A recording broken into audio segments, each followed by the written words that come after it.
ขอเจริญสุขเจริญพรออกคนญาติโยมทุกคนทุกท่านเนาะกะมื้อนี้กะมื้อวันเสาร์วันที่25เดือนมิถุนายนเนาะปี2023กะมื้อนี้เนาะลูกหรือว่าอาตมาภาพก็มีโอกาสที่ว่าถ่ายคลิปเพื่อให้ออกคนญาติโยมมารับชมเนาะหรือว่ามาเบิ่งเนาะการขับเคลื่อนของการสร้างพระธาตุสีมาที่วัดศรีสะอาดชัยรามบ้านพุนงามเมืองอาสาพรแขวงสวรรณเขตกะเนาะซิมนี้หรือว่าพระธาตุสีมานี่ก็สร้างตั้งแต่ปี2019หรือว่าบูรณะปีเก่าซึ่งบูรณะตั้งแต่ปี2019ถึงปัจจุบันนี้ก็ใช้งบอยู่เนาะทุกสิ่งทุกอย่างรวมทั้งหมดสร้างพระธาตุสีมานี้รวมยอดในการใช้งบทั้งหมดเนาะ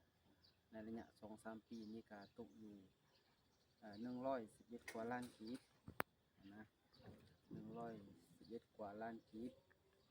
แต่ก็ทุนฮ้อนเนาะที่ว่าเฮาสร้างนี้ก็อาศัยออกต้นญาติโยมเป็นเจ้าภาพเจ้าศรัทธา100,000 200,000 500,000ก็มีแล้วก็อาศัยทุนฮ้อนเนาะโคมจากงานบุญต่างๆอย่างเช่นก็คืองานบุญกฐินบุญผ้าป่าสามัคคีและก็ระดมทุนจากออกต้นญาติโยมภายในและต่างประเทศทั่วสารทิศแห่งและที่เป็นเจ้าภาพเจ้าศรัทธาเนาะฉะนั้นแล้วสิ่งนี้ก็มีความคืบหน้าในปัจจุบันนี้เนาะก็ว่าสิก่อผ้าสิ้นนะ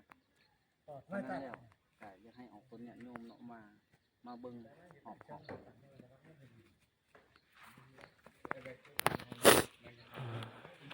ซึ่งปัจจุบันนี้กำลัง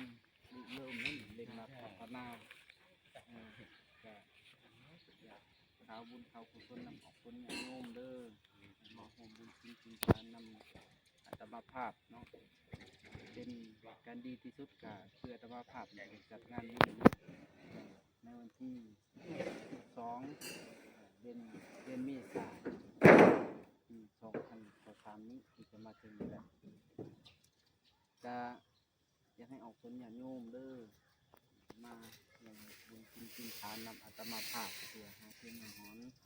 จะได้ตัดคงหลังคาในปีต่อไปนี้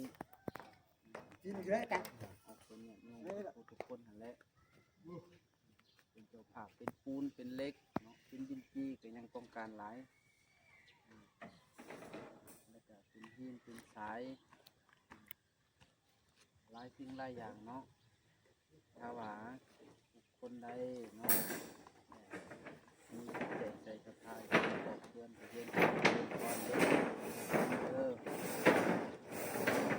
เนาะโซฟาก็ยังบ่ทันได้มีเนาะโซฟาซึ่งว่าอยากใส่เนาะโซฟานี้อยากใส่11 ยอดรวมด้วยกันฉะนั้นเลยข่าวบุญข่าวกุศลออกคนเนี่ยโยม